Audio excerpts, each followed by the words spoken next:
Acredito que uma das perguntas mais profundas e que, em algum momento, todo ser humano se depara é aquela que diz respeito ao quem eu sou. Essa é uma pergunta que se refere à sua identidade, ou pelo menos à busca de uma definição dela. E é a partir da sua identidade que flui em seu modo de pensar, de sentir, de agir e reagir ao mundo e às pessoas e de interagir com as coisas, como o dinheiro e as riquezas. Contudo, geralmente quando nós mesmos tentamos definir nossa identidade com base naquilo que achamos que é o melhor para nós mesmos, na maioria das vezes nunca dá muito certo. Sempre fica faltando algo que não é preenchido por nossas próprias noções humanas. A formação da sua identidade depende da combinação de vários fatores, inclusive sobre quais tipos de influência se recebe. E você pode tentar se repaginar e até pode conseguir sustentar essa imagem aparente por um tempo. Só que lá no fundo, vai ter um vazio escuro que não pode ser preenchido por quem você acha que é ou por quem você acha que quer ou deveria ser. A sua essência só pode ser devidamente transformada de modo que não vá ruir apenas por Deus. E essa metamorfose vai depender da forma como você se posiciona diante dele.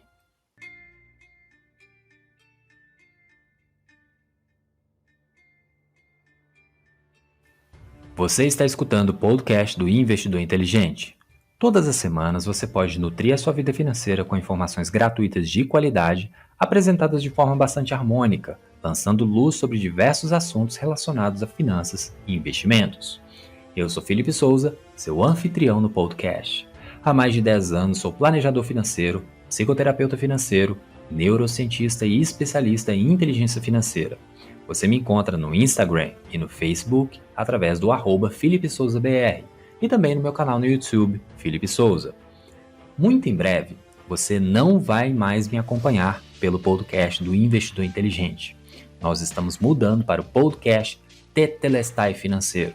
E é por lá que eu vou te auxiliar a destravar sua mentalidade e te ajudar a entender que a prosperidade também é para a sua vida. Usando bem o seu dinheiro, você pode desfrutar de qualidade de vida, fazer com que ele sobre e investi-lo para realizar seus sonhos, projetos e objetivos. E ainda crescer espiritualmente, entendendo de forma prática qual é o real valor do dinheiro e como sua relação com Deus pode ser um pilar central na sua vida financeira. Eu te convido a buscar agora o podcast Tetelestai Financeiro na sua plataforma de podcast, inclusive para poder acessar os episódios mais recentes do que esse e desfrutar de entendimentos e ideias que te conduzirão à verdadeira e plena prosperidade.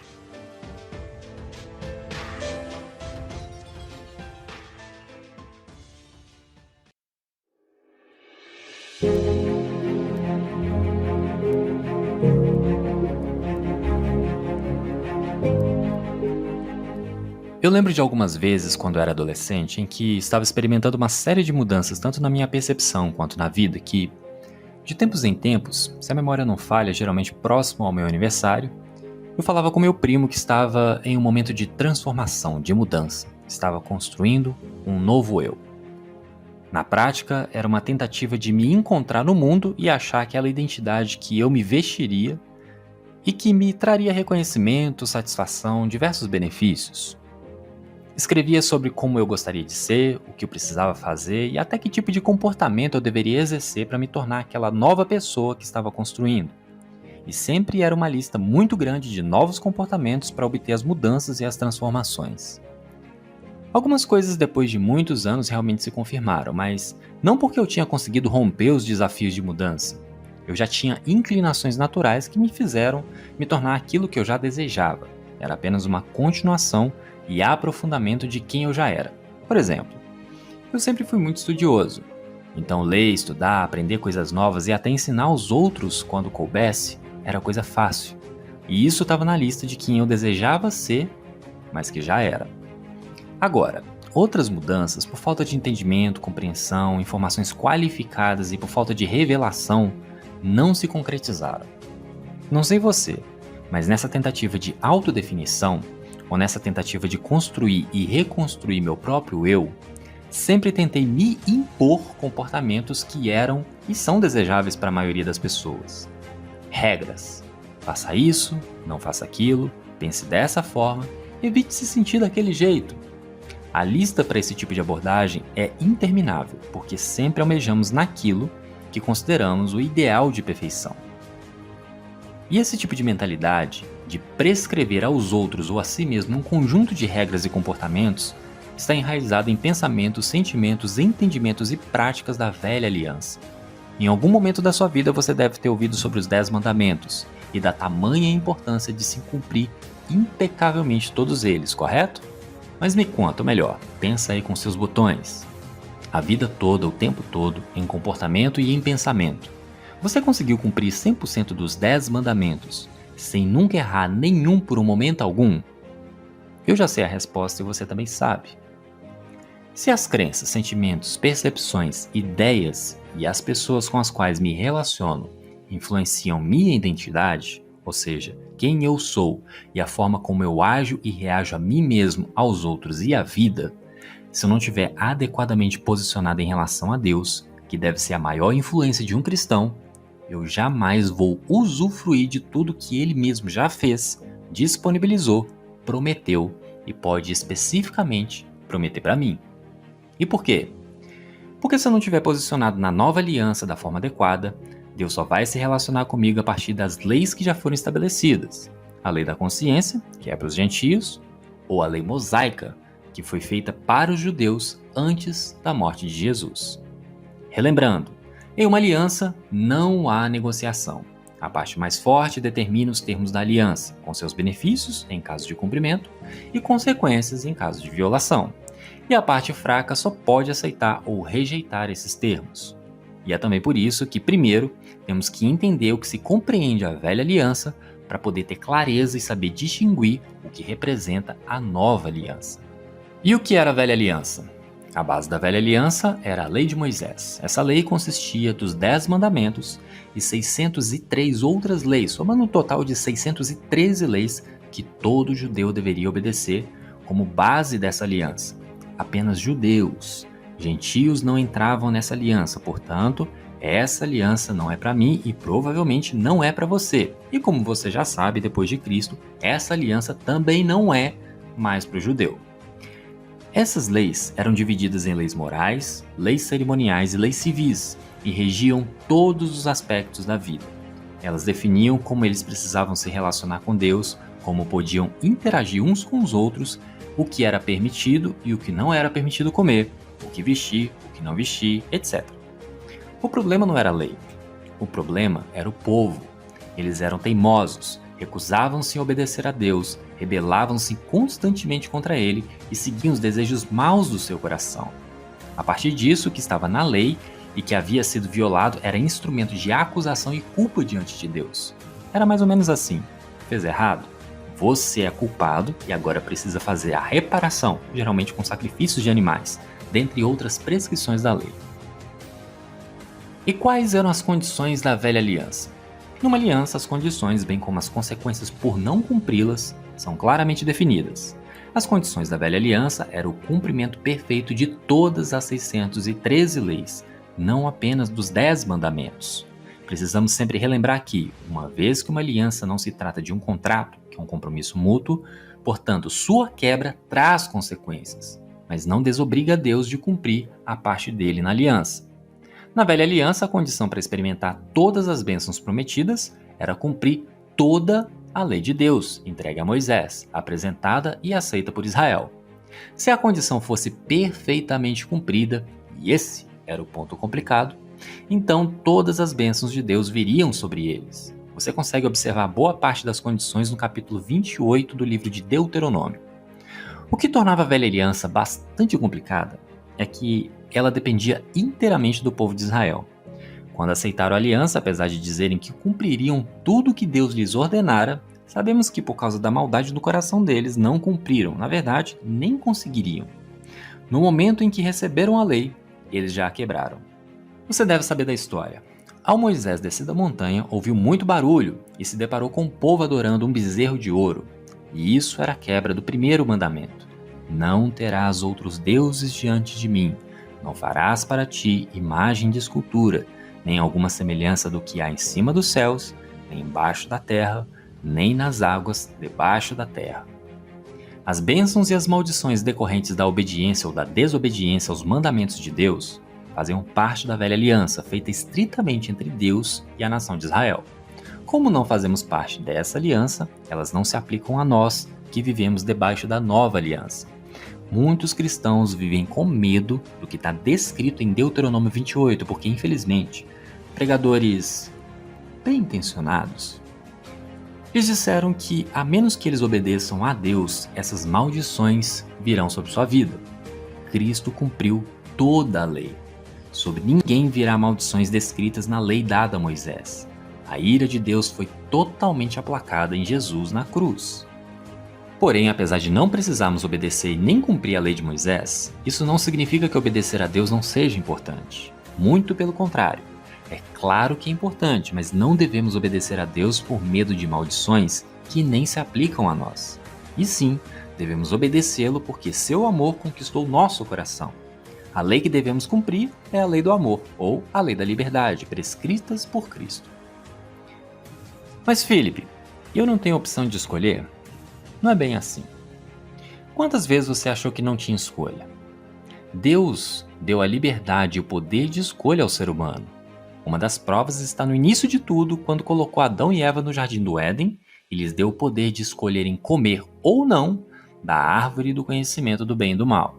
Na sua vida financeira você também escolhe seguir aquilo que é saudável para você e que Deus já disse que é bom, ou seguir os seus próprios conselhos e noções. O resultado você já pode imaginar qual vai ser. Já que a aliança é um compromisso entre Deus e as pessoas, que nos mostra a maneira como Ele se relaciona conosco e como devemos nos relacionar com Ele, temos que escolher sobre qual aliança queremos viver. É importante ficar bem claro que você não pode viver e se relacionar com Deus debaixo das duas alianças simultaneamente e desfrutar da bondade, benignidade e das bênçãos de Deus que Ele já lhe deu em Cristo. Seria como estar casado com dois cônjuges, um maravilhoso e outro ruim e terrível, e reclamar de estar passando por tantas situações complicadas em sua vida. Muitos cristãos escolhem tentar viver debaixo das duas alianças, e eu prefiro acreditar que é uma escolha inconsciente, por ignorância. Quando se trata da nossa vida cristã, temos que escolher se aceitamos ou não a proposta da nova aliança que Deus nos faz. É Deus quem propõe a aliança e convida as pessoas a entrarem nela, afinal, Ele é e sempre será a parte mais forte. Mas cabe às pessoas escolherem se vão se aliançar com Ele ou não.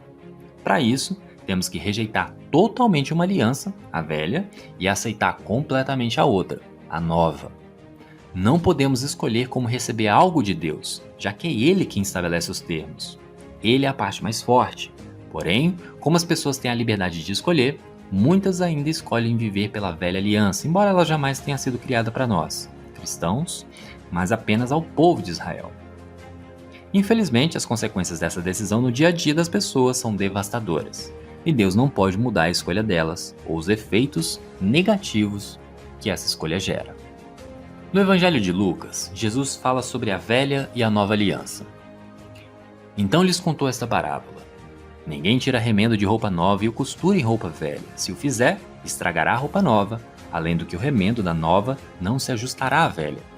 E ninguém põe vinho novo em vasilhas de couro velhas. Se o fizer, o vinho novo arrebentará as vasilhas, se derramará e as vasilhas se estragarão. Pelo contrário, vinho novo deve ser posto em vasilhas de couro novas. E ninguém, depois de beber o vinho velho, prefere o novo, pois diz: o vinho velho é melhor. Analisando o contexto dessa parábola, podemos ver claramente que Jesus não está preocupado com roupa, com vinho, com vasilhas. É uma parábola e, portanto, trata-se de uma analogia, algo simbólico. E para quem Jesus dirigiu essas palavras e por quê? Jesus estava falando aos fariseus, que eram mestres da lei e viviam rigorosamente debaixo da velha aliança. Eles tentavam obedecer religiosamente às 613 leis a fim de serem justos diante de Deus e impressionar seus companheiros. Além disso, também acrescentaram muitas leis criadas pelos próprios homens, chamadas de tradição dos anciãos. Foram leis passadas de geração em geração e eram consideradas muito importantes. Para essas pessoas religiosas e legalistas, a tradição dos anciãos era ainda mais importante do que os mandamentos de Deus.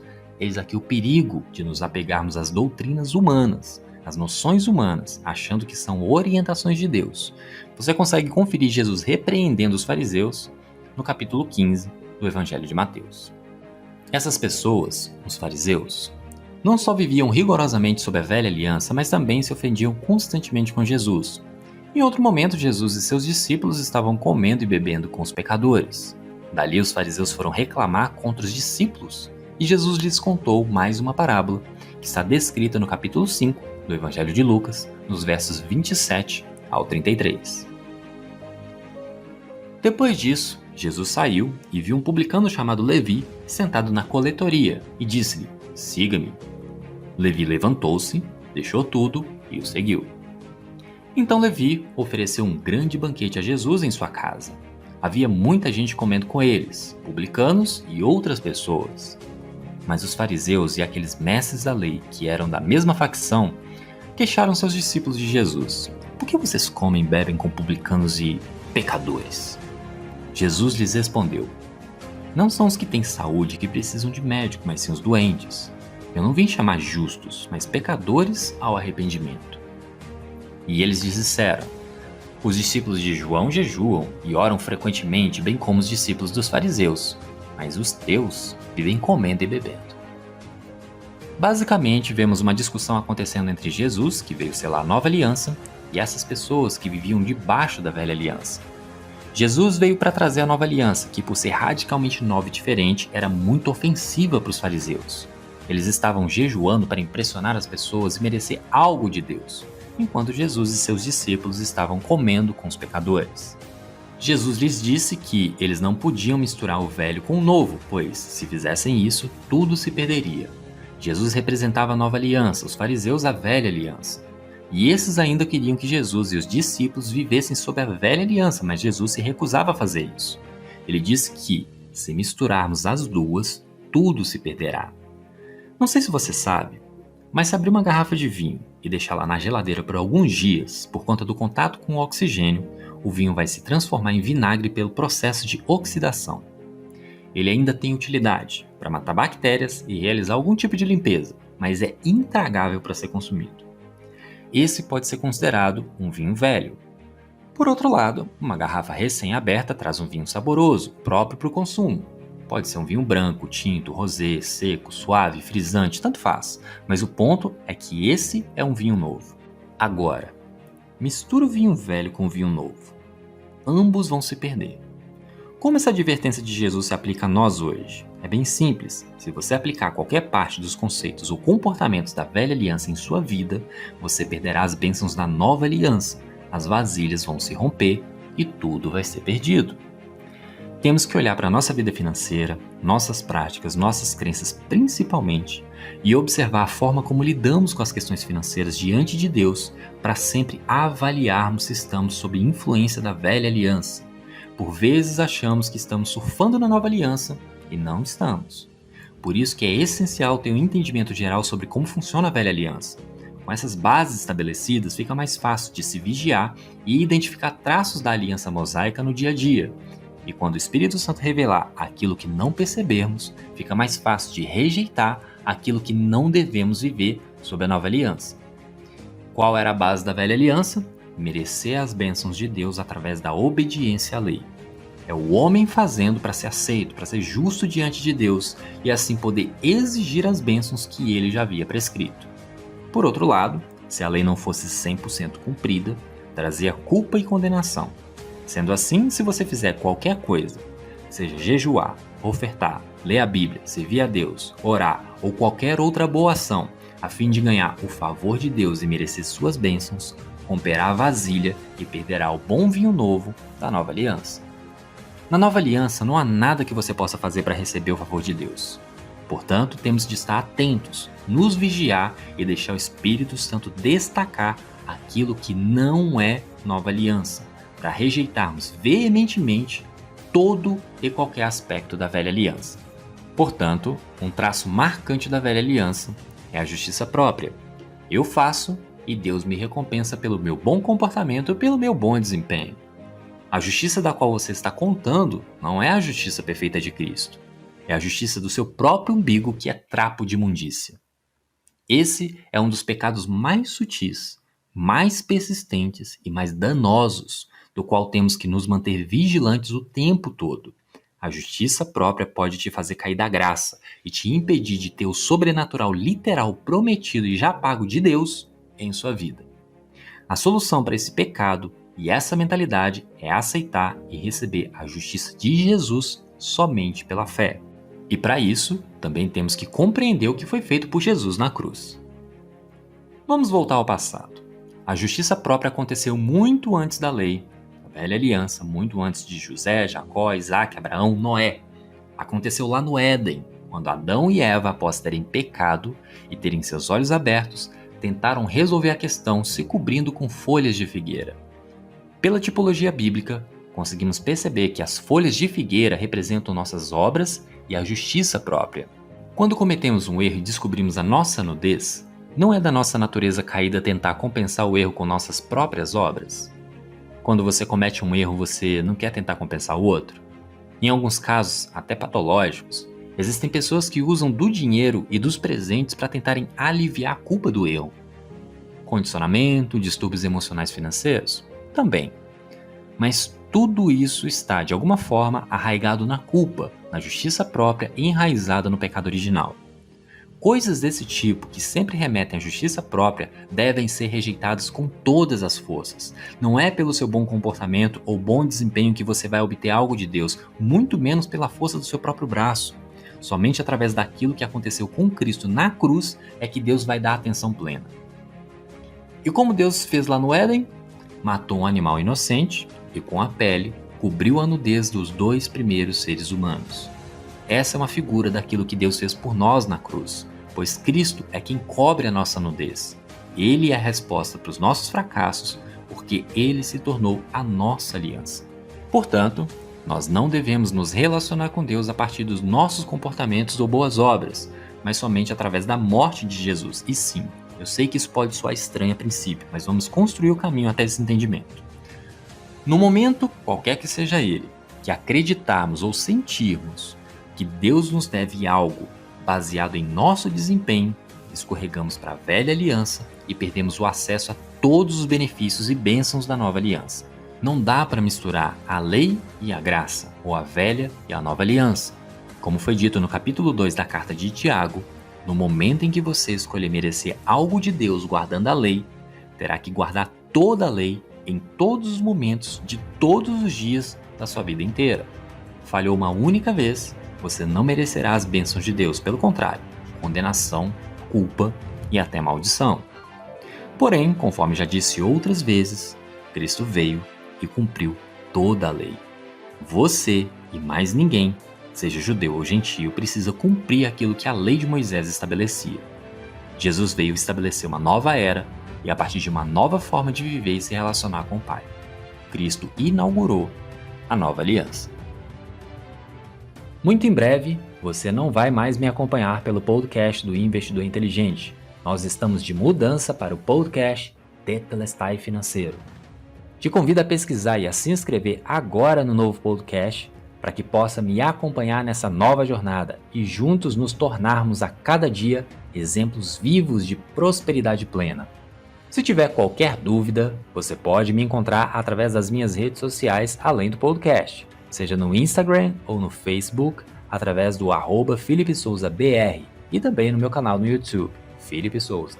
Ou se preferir, diretamente no meu site, www.felipesouza.com.br. Governe com bondade sobre você, sobre sua família e sobre suas finanças. Aqui é Felipe Souza e esse é o podcast do Investidor Inteligente. E eu te aguardo no podcast do Tetelestai Financeiro.